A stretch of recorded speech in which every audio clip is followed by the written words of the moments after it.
एक बहुत अमीर आदमी ने एक भिखारी से पूछा, तुम तो इतने हट्टे कट्टे हो फिर भी भीख क्यों मांग रहे हो?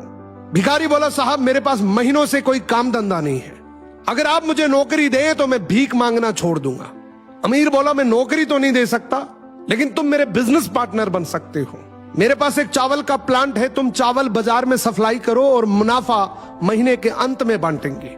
भिखारी ने कहा, लेकिन कैसे बांटेंगे? क्या मैं 20% लूंगा और आप 80%?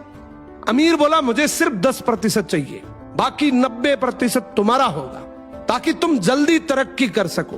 भिखारी ने जोरों से काम शुरू कर दिया।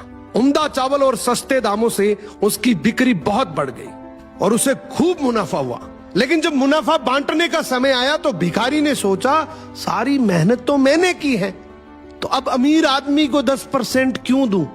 अगले दिन अमीर आदमी आया और जब हिस्सा मांगा तो भिखारी ने बहाना करते हुए कहा कि साहब मुझे तो बहुत नुकसान हुआ है, मुझे जितना मुनाफा हुआ है उतना तो कर चुकाना है, तो इस हिसाब से मुझे कोई मुनाफा नहीं होगा, तो आप इसके हकदार नहीं हैं। अमीर आदमी ने कुछ नहीं बोला और वहां से चला गया।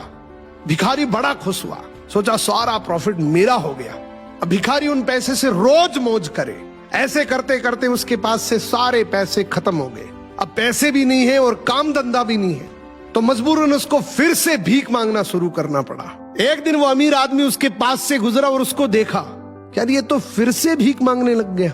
अमीर आदमी ने एक बहुत अच्छी बात बोली कि इस दुनिया में गरीब और अमीर आदमी जो होता है ना, उसमें सबसे बड़ा डिफरेंस होता है उसकी सोच का।